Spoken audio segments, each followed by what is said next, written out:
Hello করে যাচ্ছে। অরুণী কাঁপা কাঁপা গলায় বলল, কে আপনি? কে কে? ওপাশের মানুষটা যেন এমন প্রশ্নে অবাক হলো। নিম্মি ভ্রুকুচকে তাকিয়ে রইল অরুণীর দিকে। অরুণীর কানে বিঁধল। আমি রুদ্র। অরুণীর হাতের মুঠো কেঁপে কেঁপে মুষ্টিবদ্ধ থাকা মোবাইলটা মুঠো থেকে আগলা হয়ে যাচ্ছে। এখনই যেন ফ্লোরে পড়ে যাবে। অরুণীর কিছু ভাবতে পারছে না, মস্তিষ্ক ফাঁকা ফাঁকা লাগছে। নিম্মি হতবাক হয়ে তাকিয়ে আছে অরুণীর প্রতিক্রিয়া দেখে। অরুণীর হাত থেকে মোবাইলটা নিয়ে নিল। নিম্মি মরিয়া হয়ে উঠে বলল, আরে কি হয়েছে? শরীর খারাপ লাগছে? অরুণীকে টানা ৩-৪ বার এই প্রশ্নটা করল নিম্মি। রুদ্র হ্যালো হ্যালো করে যাচ্ছে। ফোনের এপাশ থেকে কোনো প্রত্যুত্তর পেল না। চেঁচামেচির শব্দ শোনা গেল শুধু। ফোনটা নিম্মি টেবিলের ওপর রেখে দিয়েছিল অরুণীর হাত থেকে নিয়ে। রুদ্র স্পষ্ট বুঝতে পারল না কি নিয়ে শোরগোল হচ্ছে। ২-৩ মিনিট ধরে কোনো সাড়া না পেয়ে ফোন রেখে দিল। অরুণীর শরীর টলটল। হিমেল হাওয়ায় দোল খাওয়া সরোবরের পানির ন্যায় অরুণীর শরীর কাঁপছে। খাটে বসে পড়ল। নিম্মি অরুণীর পাশে বসে ক্রমাগতভাবে জিজ্ঞেস করে যাচ্ছে, ওরু কি হয়েছে? অরুণীর গলা ধরে আসছে। প্রচণ্ড ভয়, আতঙ্ক আর শঙ্কা নিয়ে অস্ফুট স্বরে বলল, রুদ্র কেন? নিম্মি অরুণীর দিকে বিস্মিত দৃষ্টি ছুড়ে ভ্রুকুচকে বলল, হ্যাঁ রুদ্র, তো কি হয়েছে? তুই অদ্ভুত আচরণ করছিস কেন? অরুণীর আচরণ দেখে উদ্বিগ্ন হয়ে যায় নিম্মি। বিস্ময় বিহ্বল হয়ে তাকিয়ে বলল, কি হলো হঠাৎ? নিম্মির গলার অজ্ঞাত শঙ্কা। অরুণী চোখ বুজে বসে আছে। চোখে মুখের অবস্থা সঙ্গীন। অরুণীর বুকের ভিতর শুধু কেঁপে কেঁপে উঠছে বারবার। বন্ধ চোখের কোটরে জমাট বাঁধা পানি গড়িয়ে পড়ার অপেক্ষা। বলল, আপা কার সাথে কথা বলছিলে? নিম্মি চোখ বড় বড় করে তাকিয়ে তাকিয়ে অরুণীর কাণ্ড দেখছে। কিছুই বুঝতে পারছে না। নিম্মিকে প্রশ্নটা করে উত্তরের অপেক্ষায় প্রহর গুনতে লাগলো অরুণী। প্রতি সেকেন্ডকে এক যুগ সম মনে হচ্ছে। ধারালো ছুরির আঘাতে ক্ষত বিক্ষত হওয়ার মতো যন্ত্রণা নিয়ে উত্তরের অপেক্ষায়। নিম্মি স্বাভাবিক গলায় বলল, তোর দুলাভাইয়ের ভাই রুদ্র। অরুণীর চোখ খুলল খুব বড় করে। এই মাত্র কানে ভেসে আসা কথাটা কি মিছা বিভ্রম? হকচকিয়ে উঠে চাপা গলায় জিজ্ঞেস করল, কি কি বললে? নিম্মি নিরুদ্বেগভাবে বলল, তোর দুলাভাইয়ের ভাই রুদ্র, কিন্তু তোর কি হয়েছে? অ্যাক্সিডেন্টে কি তোর মানসিক সমস্যা হয়েছে? অরুণীর মুখ হা হয়ে গেল আপনা আপনি। চোখ মুখ জুড়ে বিস্ময় ব্যপ্ত হচ্ছে। উত্তেজনায় ধরে আসা গলায় আবার জিজ্ঞেস করল, কি বললে আপা? এক প্রশ্ন বারবার করায় মহাবিরক্তি নিয়ে খানিক ধমকে উঠে নিম্মি বলল, কি বলছিস শুনিসনি? তুই এরকম করছিস কেন? আমার চিন্তা হচ্ছে। পাগল টাগল হয়ে গেলি তুই? তোকে আমার দেবরের সাথে কথা বলতে দিলাম, তুই এমন কেন করেছিস? রুদ্র কিভাবে বলেছে বলতো? নিম্মি একটু থেমে আবার বলল, বারবার রুদ্র রুদ্র কেন করছিস? অরুণী এসবের প্রত্যুত্তর না করে ঘোর লাগা গলায় বলল, তোমার হাজবেন্ডের কি নাম আপা? অরুণীর হাবভাব বুঝতে না পেরে কপাল ভাঁজ করে নিম্মি বলল, তানভীর আকন। নামের শেষে আকন শব্দটা অরুণীকে শতভাগ নিশ্চিত করে দিল ও রুদ্রের সাথে কথা বলেছে। আর ভেবেছে রুদ্র নিম্মুর হবু হাজবেন্ড। এখন সঠিকটা বুঝতে পারল। কি করে সম্ভব এটা? অতি আবেগ উত্তেজনায় অরুণীর গলা চিকন হয়ে আসছে। উত্তেজনাপূর্ণ চিকন গলায় বলল, আমি যার সাথে কথা বলেছি সে রুদ্র আকন। তীক্ষ্ণ দৃষ্টিতে তাকিয়ে আছে অরুণীর দিকে নিম্মি। নাক মুখ ঘুচিয়ে রেখেছে। বলল, আমি বুঝতে পারছি না তুই কেন এরকম করছিস? কি হয়েছে? আরে কি অদ্ভুত! অরুণীর মনে তখন বসন্তের মাতাল হাওয়া বইছে। অরুণীর মনের দিক বিদিক ছোটাছুটি করছে বিস্ময় আর অবিশ্বাস্য ভাব। কি করে সম্ভব? স্বপ্ন এটা? পাগল পাগল হয়ে যাচ্ছে অরুণী। নেশা লাগা চোখে এদিক ওদিক তাকাচ্ছে। হৃদয়ে কাঁপাকাঁপি। উপরে উপরে বিস্ময়ে স্তম্ভিত হয়ে রয়েছে। আকাশ পাতাল ভুলে নিম্মির দিকে তাকিয়ে তীব্র অনুনয় করে বলল, বলো না আপা, আমি কি রুদ্র আকনের সাথে কথা বলেছি? বাসা রাজশাহীতে। তোমারও তো বিয়ে হচ্ছে রাজশাহীতে। নিম্মি এ পর্যায়ে অরুণীর পিঠে জোরে একটা ধাক্কা দিয়ে বলল, ওরু তুই রুদ্রকে আগে থেকে চিনিস? কাউকে চেনা তো অস্বাভাবিক কিছু না, কিন্তু এমন কেন করছিস?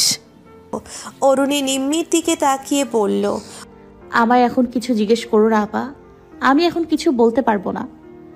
অরুণী একটু থেমে আত্মহারা হয়ে বলল, আপা আমি না এসব বিশ্বাস করতে পারছি না।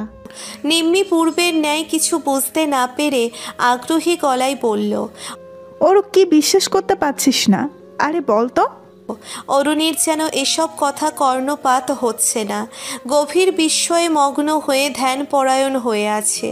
নিম্মির হাত ধরে উতলা হয়ে বলল, আপা আমার গায়ে জোরে একটা চিমটি কাটো তো, দেখো তো আমি ঘুমোচ্ছি কিনা। নিম্মি এবার খানিক ঘাবড়ে যায়। অরুণীর কি সত্যি সত্যি মাথায় সমস্যা হয়ে গেছে? নিম্মি শাহেদ আহমেদ আর সেলিনা আহমেদকে ডাকতে উদ্যত হলে অরুণী চেঁচিয়ে উঠে বলল, কাউকে ডেকো না, আমি ঠিক আছি। আমি ঠিক নেই, আমি পৃথিবীতে নেই, আমি বসন্তে বাতাসে ভাসছি। একটু থেমে আবার বলল, আপা আমি তোমায় সব বলবো, কিন্তু একটু পরে, এখন কিছু বলতে পারবো না। অরুণী রুম থেকে দৌড়ে ছাদে চলে গেল। রাত তখন 1টা। এলোমেলো পায়ে ছাদে হাঁটাহাঁটি করতে থাকলো কোনো কারণ ছাড়াই। অস্থির ভঙ্গিতে হাঁটছে, একটু হেঁটে রেলিং ঘেঁষে দাঁড়ায়, আবার হাঁটে, উন্মাদের মতো পায়তারা করে। না কিছু ভাবতে পারছে না। পাগল পাগল ভাব এসে যায় অরুণীর মাঝে। আবার দ্রুত পায়ে রুমে যায়। নিম্মি এবার জেকে ধরল অরুণীকে, জোর গলায় বলল, বল কি হয়েছে? পাগলের মতো করছিস কেন? অরুণী কিছু বলে না। আত্মহারা হয়ে কি করবে বুঝতে না পেরে আবার পুরো বাসা পায়তারা করে। মাথায় এলোমেলো ভাবনা আর আনন্দ। নিম্মি পড়ল মহা বিপাকে। অরুণী আবার রুমে এসে বলল, আপা আমার জায়গায় যদি তুমি থাকতে পাগল হয়ে যেতে, আমার থেকে বেশি পাগল। নিম্মির কথার কোনো উত্তর না দিয়ে নিজের মতো বিড়বিড় করে যাচ্ছে অরুণী। নিম্মি হতাশ ভঙ্গিতে তাকিয়ে আছে। অরুণী শুয়ে কাঁথা মুড়ি দিয়ে বলল, আপা আমি সকালে তোমায় সব বলবো। সারা রাত বসে আমি এত সব আনন্দ উত্তেজনা হজম করব। নিম্মি আর কিছু জিজ্ঞেস করল না, দমে গেল বোধহয়। শুধু বলল, গরমের ভেতর তুই কাঁথা কেন গায়ে দিয়েছিস? অরুণীর কাঁথার ভিতর থেকে মুখ বের করে বলল, আমার বোধহয় জ্বর আসছে, শীত করছে, কথা বলো না আপা। নিম্মি লাইট অফ করে শুয়ে পড়ল। আর অরুণীর শরীর মনে ছটফটানি। কখনো কাঁথা মুড়ি দিয়ে থাকে, কখনো বা কাঁথার ভিতর থেকে মুখ বের করে শ্বাস ফেলে। ঘুম নেই, চোখে ছিটে ফোটাও। রুদ্রের সাথে ট্রেনে দেখা হওয়ার আনন্দে গত রাতে ঘুম হলো না। আর এখন রুদ্র নিম্মির দেবর, এটা জেনে বোধ হয় মাসখানেক ঘুম হবে না অরুণীর। খাওয়া দাওয়াও বন্ধ হয়ে যেতে পারে। অরুণী গায়ের কাঁথা ফেলে ধূপ করে উঠে বসে। আবার বিড়বিড় করে বলে, কি ছিল এটা, মিরাক্কেল? মাঝরাতে অরুণীর এই বিড়বিড়ানিতে নিম্মির ঘুমও ভেঙে যায়। সবে মাত্র চোখে ঘুম এসেছিল নিম্মির। কঠিন দৃষ্টিতে তাকায় অরুণীর দিকে। অরুণী নিম্মির কঠিন দৃষ্টি উপেক্ষা করে গেল। সারা রাত নিজেও ঘুমায়নি, নিম্মিকেও ঘুমাতে দেয়নি। সকালবেলা নিম্মির ঘুম ভাঙে বড় চাচি হোসেন আরার ডাকে। ঘুম ভাঙার পরও হোসেন আরার ডাকে সাড়া না দিয়ে বেজায় বিরক্তি নিয়ে চোখ বুজে আছে। সারা রাত ভালো ঘুম হয়নি, মাথা ভার হয়ে আছে, চোখ দুটো চলছে। হোসেন আরার ক্রমাগত উঁচু গলার ডাকে আর চোখ বুজে থাকার জো না পেয়ে নিভু নিভু চোখে তাকিয়ে ঘুম চড়ানো গলায় বলল, কাকি আমার কি হয়েছে? সকাল সকাল চিল্লাচিল্লি শুরু করেছেন কেন? কথাই সকাল দেখছিস তুই? 12টা বেজে গেছে, একটু পর জামাইবাবু ফোন দিয়ে শুভ দুপুর জানাবে। এত বেলা হয়েছে শুনে বিস্ময়ে নিম্বির চোখের ঘুম কর্পূরের ন্যায় উড়ে গেল। তড়াক করে উঠে বসে, বালিশের এপাশ ওপাশ হাত দিয়ে মোবাইল হাতায়। মোবাইলের দিকে তাকিয়ে চোখ বড় বড় করে বলে, ও মাই গড। হোসেন আরা বেগম হেসে বলে, সারা রাত কি জামাইয়ের সাথে কথা বলেছিলিস নাকি? না চাইতেও নিম্মির মুখে লাজরঞ্জিত বর্ণ ফুটে ওঠে। উপেক্ষাপূর্ণ গলায় বলল, আরে ধুর, ওর জন্য ঘুমাতে পারিনি। আমার যখন বিয়ে হয়েছিল তখন তো মোবাইল ছিল না। তোর চাচাই কথা বলার জন্য পাগল হয়ে যেত। দিন ভিতর যে কত চিঠি পাঠাতো। কথাটা বলে হাসতে হাসতে লুটিয়ে পড়ার অবস্থা হয়েছে হোসেন আরা বেগমের। একটু পর হাসি মিলিয়ে গেল। তারা দিয়ে বলল, ওট ওট, তাড়াতাড়ি বিছনা ছাড়, কাজ আছে। নিজের বিয়ের নিজের কাজ করতে হবে। মনে মনে বোধহয় দুঃখ পেল নিম্মি। হোসেন আরা বেগম খুব জরুরি গলায় তাড়া দিয়ে চলে যায়। অরুণী এখনও ঘুমোচ্ছে। নিম্মি অরুণীর দিকে বিরক্তিকর দৃষ্টি ছুড়ে দিল। রাতে হঠাৎ করে ভূতে পেয়েছিল নাকি কে জানে। এই কাঠফাটা গরমে এখনও কাঁথা গায়ে শুয়ে আছে অরুণী। নিম্মি অরুণীর গায়ের কাঁথাটা সরিয়ে দেওয়ার সময় দেখল শরীর জ্বরে পুড়ে যাচ্ছে। নিম্মি চমকে গিয়ে অরুণীর গায়ে মৃদু ধাক্কা দিয়ে ডাকল, ওরু, ওরু। নিম্মি থেমে অরুণীর মাথায় হাত দিয়ে দেখল আবার। ইস, ভীষণ জ্বর। নিম্মির ডাকে ঘুম ভাঙে অরুণীর। ঘুম ভাঙার পর আবিষ্কার করে গায়ে প্রচণ্ড জ্বর ওর। জ্বরে কাঁপাকাঁপি অবস্থা, মুখটা পাণ্ডুবর্ণ হয়ে আছে। ঘুম ভাঙার পর নতুন করে রুদ্রের কথা মনে পড়তেই প্রচণ্ডভাবে বুকের ভিতর তোলপাড় শুরু হয়। কালকে রাতের ঘটনার রেস ধরেই যে জ্বর এসেছে নিম্মি সেটা বুঝতে পারছে, কিন্তু রাতে হঠাৎ কি হয়েছিল? রাতে কি হয়েছে বল এবার? জ্বর এসে গেছে? কি আশ্চর্য ব্যাপার! বিয়ে শাদীর ভেতর জ্বর, আনন্দ করবি কিভাবে? অরুণী গায়ের কাঁথা ফেলে খাটে হেলান দিয়ে বসে বলল, জ্বর তো আনন্দেই এসছে। পাগলের মতো যা তা বলিস না তো ওরু। ফকির ধরে ঝাড় ফোঁতে পেতনি ভর করেছে তোর উপর। নিম্মির কথায় তেমন উদ্বেগ পরিলক্ষিত হলো না অরুণীর মাঝে। অদ্ভুত এক স্বরে বলল, রুদ্র আকন, তোমার দেবর এটা জানার পর থেকে আমার মনের মাঝে কি যে তোলপাড় চলছে সে কেউ জানে না। রুদ্র তোর পরিচিত? অরুণী দীর্ঘ সময় নিয়ে সব বলতে লাগলো নিম্মিকে। বলতে বলতে কখনো হাসতে হাসতে বিছানায় হেলে পড়ছে, কখনো বা হাসি চাপিয়ে বলে যাচ্ছে। সব শুনে বিস্ময়ে হতবাক নিম্মি। কয়েক মিনিট যাবৎ চুপ করে থেকে ভারী গলায় বলল, ছি ওরু, এসব কি? মাথা ঠিক আছে তোর? তুই কেন একটা ছেলের জন্য এমন করবি? অরুণী নিম্মির কথা গ্রাহ্য করল না। নিম্মি ফের ঠোঁট উল্টে বলল, তোর কি কোনো দিক থেকে কমতি আছে নাকি? এত সব কাণ্ড করলি একটা ছেলের জন্য? প্রচণ্ড আশ্চর্যান্বিত আর চমকিত গলা নিম্মির। অরুণী গায়ে মাখল না এসব। এলোমেলো রোমাঞ্চকর অনুভূতিতে মাখামাখি অরুণীর মন। ব্যাপারটা যত ভাবে ততই অনুভূতিগুলো গাঢ় হয়। নিম্মিকে অনেকক্ষণ আগে ডেকে গেছে হোসেন আরা। নিম্মির দেখা না পেয়ে আবার এসেছে ডাকতে। নিম্মির মাথায় তখন অরুণীর অদ্ভুত কাণ্ডগুলো বিস্ময় হয়ে বিচরণ করছে। বলল, আসছি আসছি, 2 মিনিট, ফ্রেশ হব। হোসেন আরা বেগম যেতেই অরুণী বলল, আপা, বিষয়টা কিন্তু আর কারোর কাছে বলিনি। সাইমা, শুভ্রা, কারোর কাছে না। সূর্য দাদা কিংবা আব্বা আম্মা জানলে যে কি হবে তা তো তুমি জানো। আর রুদ্রের কাছে বলবে না, আমি চমকে দিব তারে। নিম্মি কোনো প্রত্যুত্তর করল না। অরুণী আবার বলল, রুদ্রের সাথে অনেকদিন ধরে কথা বলতে পারছি না, ফোন নাম্বারটা একটু দাও। নিম্মি গম্ভীর গলায় বলল, ফোন নাম্বার নেই আমার কাছে। তোর দুলাভাই ফোন দিয়েছিল তার ফোন থেকে, তখন রুদ্রের কাছে দিয়েছি। আর ওরু শোন, এমন একটা ছেলের কি ভালোবাসার মানুষ নেই? শুধু শুধু পাগলামি করিস কেন? শুধু শুধু পাগলামি বলছো কেন? তুমি একটু ভাইয়ার থেকে ফোন নাম্বারটা এনে দাও না। আমি রুদ্রর ফোন নাম্বার চাইবো, ব্যাপারটা কেমন দেখায় না? নিম্মি ব্রাশে টুথপেস্ট লাগিয়ে ওয়াশরুমে ঢুকে পড়ল। জ্বরে অরুণীর শরীর দুর্বল হয়ে পড়েছে। অরুণীর সেজো মামা ডাক্তার, মেপে দেখল 104 ডিগ্রি জ্বর। এত জ্বর নিয়ে কি চটপট কথা বলছে অরুণী? শাহেদ আহমেদ আর সেলিনা আহমেদ উদ্বিগ্ন হয়ে পড়ল। সূর্য ফার্মেসি থেকে ঔষধ নিয়ে আসলো। অরুণীর মাথায় এখন শুধু রুদ্র। জ্বর এসেছে সেটা যেন উপলব্ধি করার ফুরসত পাচ্ছে না। বাঁধ ভাঙা আনন্দে আত্মহারা অরুণী। জ্বর তো সামান্য ব্যাপার।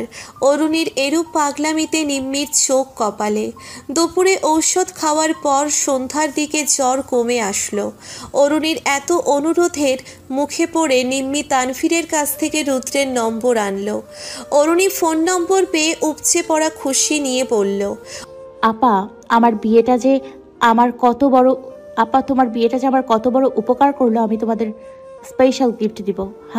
তোর স্পেশাল গিফট লাগবে না, যা তুই, আমি ফোনে কথা বলবো। অরুণী রুম থেকে বের হয়ে গেলে নিম্মি পিছন অরুণীকে ডেকে বলল, অযথা পাগলামি করিস না অরু। অরুণী ফোনে কথা বলার উদ্দেশ্যে ততক্ষণে বাসার লাইব্রেরি রুমে চলে গেল। বাসা ভর্তি মানুষ, শুধু এই রুমে কেউ নেই। পুরনো আমলের লাইব্রেরি, অপ্রয়োজনীয় কাগজপত্রে ঠাসা। রুমের দরজাটা খুলতেই ভ্যাপসা একটা গন্ধ আসলো। অরুণী ফোনের টর্চ জ্বালিয়ে দেখলো সাপ বিচ্ছু আবার বাসা বেঁধেছে কিনা। অরুণী নতুন একটা সিম দিয়ে কল করলো। অরুণীর নম্বর দেখলে রুদ্র ফোন নাও তুলতে পারে। কয়েকবার রিং হলো কিন্তু ওপাশ থেকে ফোন তুলল না। অরুণী প্রায় আধা ঘন্টার মতো দাঁড়িয়ে আছে ভ্যাপসা গরমপূর্ণ আর অন্ধকার রুমে। এই রুমের লাইটটাও নষ্ট। 1 ঘন্টা পর কল ব্যাক করলো রুদ্র। অরুণী ফোন রিসিভ করতেই রুদ্র বলে উঠল, আরে কাজে ব্যস্ত আমি, কি বলবে বলো। কাকে ভেবে কি বলল রুদ্র? অরুণী কয়েক মুহূর্ত চুপ থেকে বলল, হ্যালো। রুদ্র চমকালো। ফোনের স্ক্রিনের দিকে তাকিয়ে ফোন নম্বরটা ভালো করে দেখে বলল। কে?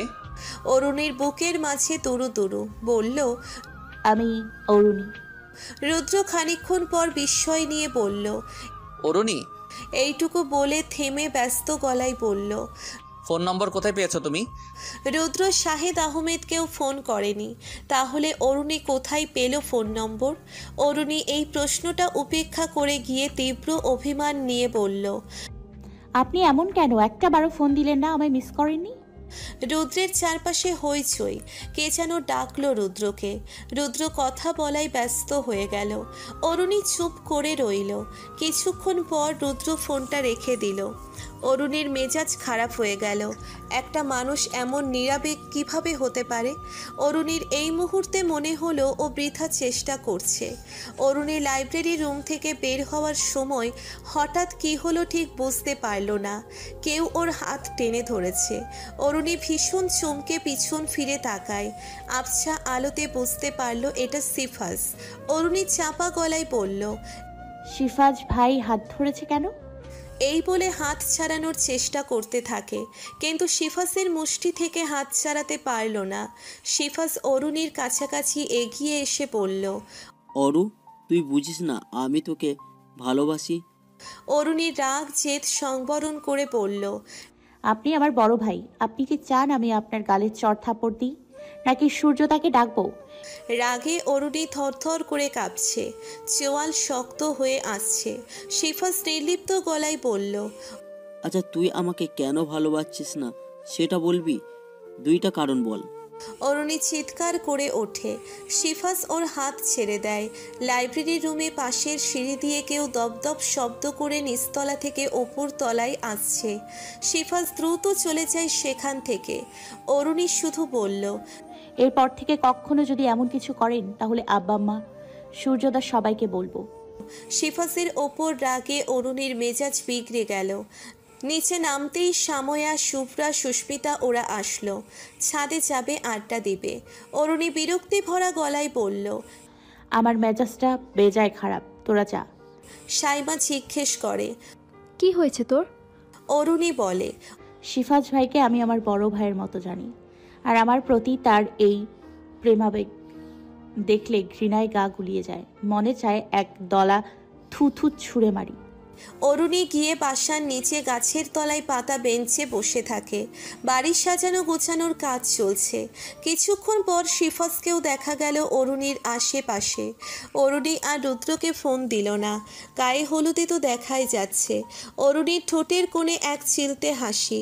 অরুণীকে দেখে কেমন প্রতিক্রিয়া হবে রুদ্রের? এসব ভাবতে ভাবতে অরুণী দিশেহারা হয়ে পড়ে। এত দিশেহারা ভাব নিয়ে আজও হয়তো ঘুম হবে না। অরুণী আর ফোন দেয়নি রুদ্রকে। আজ মেহেদির সন্ধ্যা। রুদ্রের সাথে আজই দেখা হচ্ছে। সেলিনা আহমেদ কোথা থেকে হন্তদন্ত হয়ে এসে বলল, অরুণী, তোর যেতে হবে না বরের বাসায়। নাক মুখে কি অবস্থা দেখছিস তুই? হ্যাঁ? অরুণী ব্যঙ্গ সুরে বলল। না, কয়েকদিন যাবত আয়না দেখি না। সেলিনা আহমেদের কথায় সূর্য রেগে গেল। বলল, আম্মা, আপনার কথা শুনলে মাঝে মাঝে রাগ হয় খুব। অরণি কেন যাবে না? দেখিস না ওর মুখের দাগ এখনো ভালো হয়নি। তো হয়েছে কি?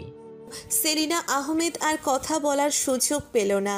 সূর্য অরুণীর দিকে তাকিয়ে বলল, অরণি, তোর কিছু লাগবে? আমি বের হব, লাগলে বল। অরুণী মাথা ঝাঁকিয়ে না বলে। সন্ধ্যার পর হাতে মেহেদি লাগিয়ে রুমে এসে রুদ্রের কাছে ফোন দেয়। ফোন তুলে রুদ্র বলল, তুমি আমার ফোন নম্বর কোথায় পেয়েছো? স্যারের কাছে বলবো তুমি আমায় ফোন দাও, তোমার সব কাণ্ডের কথা বলবো। বলার হলে তো সেদিনই বলতেন। আর যাই হোক, আপনি মানুষটা বেশ ভালো। ট্রেনে আপনায় দেখে আবার যে কি হয়েছিল বোঝাতে পারবো না, এমন এক পরিস্থিতিতে দেখা হয়েছে। সেদিন বলিনি বলে এখন বলতে পারবো না? আমি সুযোগ দিয়েছি তোমায়। অরুণী হেসে বলল, আমি তো সেই সুযোগ কাজে লাগাচ্ছি। ট্রেনে বসে এই চটপট কথা কোথায় গিয়েছিল? আর শাহেদ আহমেদের মতো ভদ্রলোকের মেয়ে তুমি, আমার বিশ্বাস হচ্ছে না। কেন, আপনি কি আমার চটপট কথা শুনতে চেয়েছিলেন? আমার আব্বা ভদ্র, আমি কি অভদ্র? অরুণী কয়েক মুহূর্ত চুপ থেকে আবার বলল, আপনাকে দেখলে আদর আসে, বুঝলেন? ইচ্ছে হয় আপনার গালে একটা চুমু নিই। আমি কল রেকর্ড করছি, স্যারের কাছে পাঠাবো। পাঠান। এখন বলেন আমাদের প্রেম কবে হবে? আরেকবার সামনে পেলে সত্যি চট দিব, ইস্টে পাকা মেয়ে। অরুণী অবাক হয়ে বলল, চর দেবেন? সত্যি? আচ্ছা, অপেক্ষায় আমি। রুদ্র ফোন কেটে দিল। অরুণী বরাবরের মতো হতাশ। এবার রুদ্রের বাসায় যাবে এই ভেবে হতাশা সব দূর হয়ে গেল। কিছুক্ষণ পর অরুণীর বড় মামা সবাইকে তাড়া দিতে লাগলো। যারা যারা বরের বাসায় যাবে তাদের দ্রুত রেডি হতে বলল। অরুণীর মন ছুঁড়ে তখন অন্যরকম অনুভূতি, আত্মহারা ভাব। ঘণ্টা দেড়েক পর সবাই রওনা হয়ে গাড়িতে বসলো। অরুণীর হৃদয় তোলপাড়, হাত পা কাঁপছে অতি আনন্দে, আবার যেন জ্বর আসবে।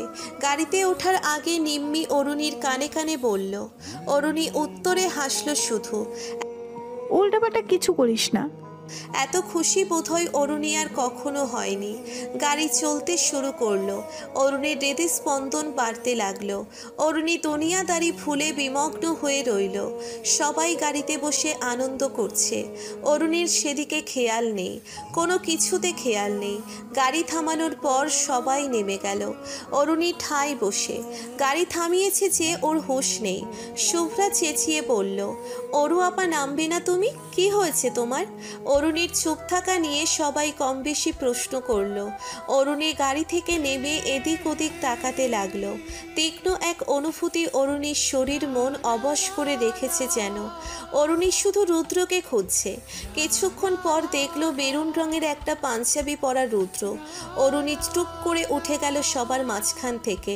সবার দৃষ্টিগোচর করে গিয়ে পেছন থেকে রুদ্রের পাঞ্জাবির কলার ধরে টান দিল। সহসা এমন আক্রমণে চমকে গিয়ে ঘাড় ঘুরিয়ে পিছনে তাকায় রুদ্র। অরুণীর হৃদয়ে উত্তাল মহাতরঙ্গ বয়ে গেলেও মুখে এক ঝলক হাসি। শাড়ি পরা অরুণীকে চিনতে সময় লাগলো রুদ্রের, কিন্তু এই বাড়িতে কারো এতটা সাহস নেই যে দুষ্টুমির ছলেও রুদ্রের কলার ধরে টান দিবে এভাবে। ছোটবেলা থেকে ভয়ঙ্কর মেজাজের রকচটা রুদ্র লাবণ্যের সাথে প্রেম বিচ্ছেদের পর আরও কাঠখোট্টা হয়ে গেছে। রুদ্র হতবাক হয়ে তীক্ষ্ণ দৃষ্টিতে তাকিয়ে আছে অরুণীর দিকে। চোখ বিস্ময়কর।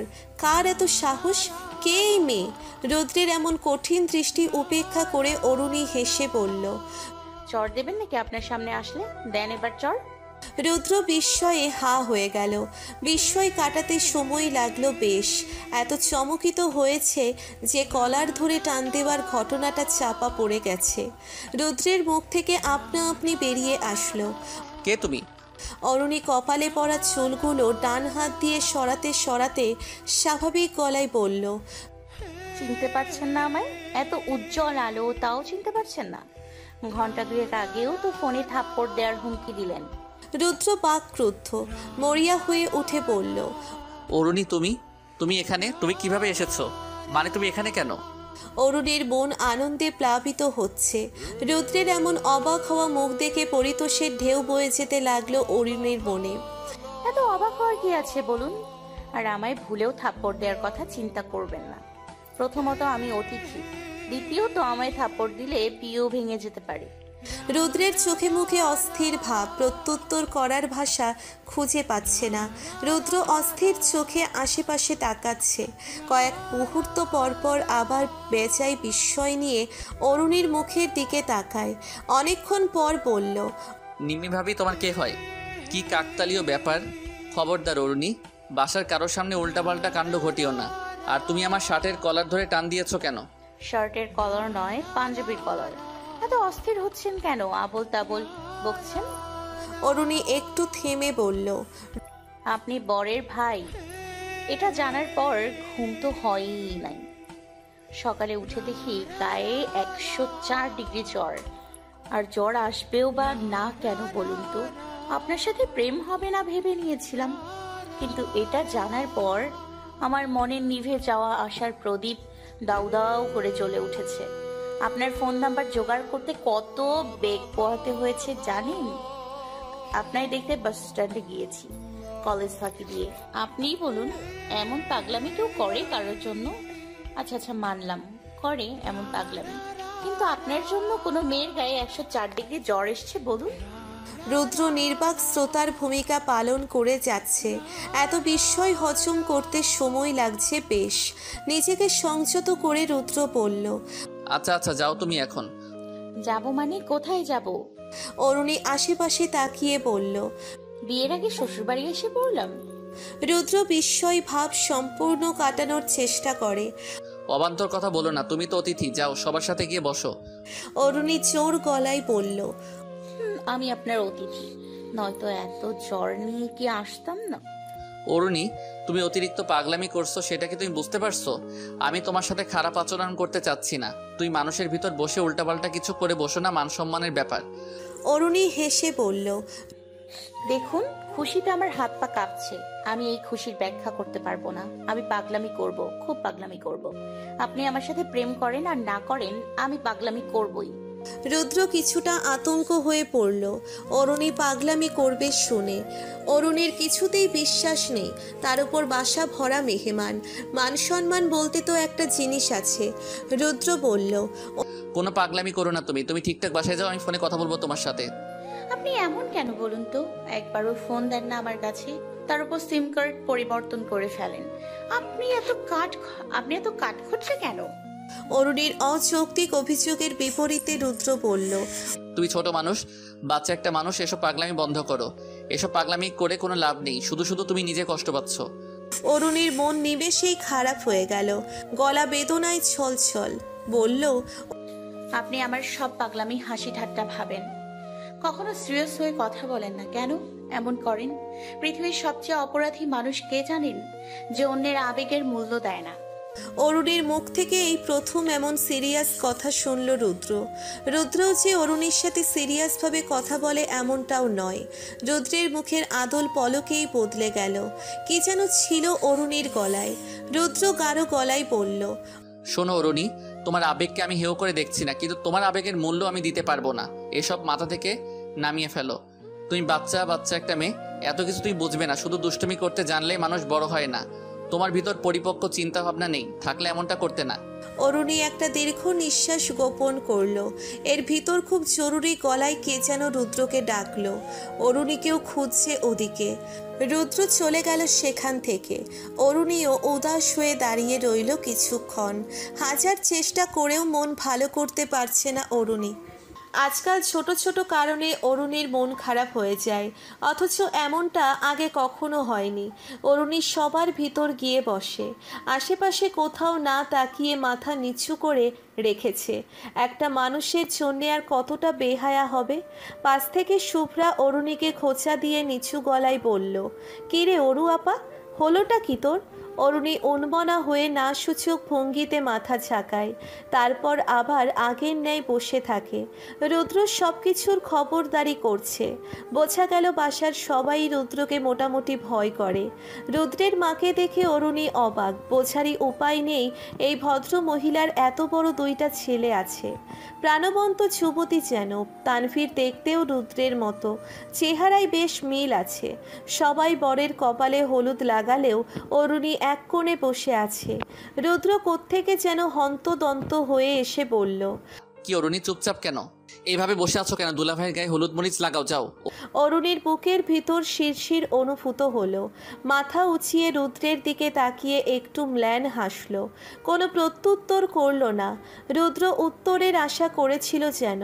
সবাই আনন্দ করছে, অরুণীর তেতো লাগছে সব কিছু। এরপর আর রুদ্রকে দেখা গেল না। অরুণী মনে মনে খুঁজল বেশ রুদ্রকে। রুদ্রদের বাসা থেকে ফেরার সময় সবাই একে একে গাড়িতে উঠছে। রুদ্রকে একটু দূরে দাঁড়িয়ে ফোনে কথা বলতে দেখা গেল। অরুণী তাকালো অনেকবার, গাড়ি ছেড়ে দিল। আবছা অন্ধকারে স্পষ্ট দেখা গেল না রুদ্রকে। আস্তে আস্তে দৃষ্টিসীমার বাইরে চলে গেল। বাসায় গিয়ে কারোর সাথে কোনো প্রকার কথা না বলে অরুণী সোজা রুমে চলে গেল। অরুণীর এমন অদ্ভুত আচরণ সবার চোখে বিঁধল। বাসার সবাই ব্যস্ত। রুদ্রদের বাসা থেকে মানুষ আসলো। অরুণী জানালা দিয়ে উকি দিয়ে দেখছে, রুদ্রকে খুঁজল। রুদ্র আসে নাই। কিছুক্ষণ পর সেলিনা আহমেদ আসলো। চিন্তিত গলায় বলল, তোর কি হয়েছে? অরুণী উত্তর দিল না। সেলিনা আহমেদ পুনরায় জিজ্ঞেস করল, শরীর খারাপ লাগছে তোর? অরুণী মাথা ঝাঁকিয়ে হ্যাঁ হু বলছে শুধু। সাইমা শুভ্রা এসে কয়েকবার ডেকে গেছে অরুণীকে। অরুণী ঘাপটি মেরে শুয়ে আছে। রাতে আর রুম থেকে বের হলো না। 7টার দিকে ঘুম ভাঙে অরুণীর নিম্মির ডাকে। নিম্মি রেগে গিয়ে জিজ্ঞেস করলো, রাতে কি হয়েছিল তোর? অরুণী আড়ামোড়া ভেঙে উঠে বসে। ঘুম ঘুম চোখ দুটো বুজে আসছে বারবার। জরাগ্রস্ত গলায় বলল, হ্যালো বন্ধুরা, পরবর্তী পার্ট খুব তাড়াতাড়ি আসবে, তো সবাই অপেক্ষায় থাকো। আর চ্যানেলটি যারা এখনো সাবস্ক্রাইব করোনি তারা পরবর্তী পার্ট দেখার জন্য চ্যানেলটি সাবস্ক্রাইব করে রেখো। ধন্যবাদ সবাইকে, আমাদের সাথেই থেকো।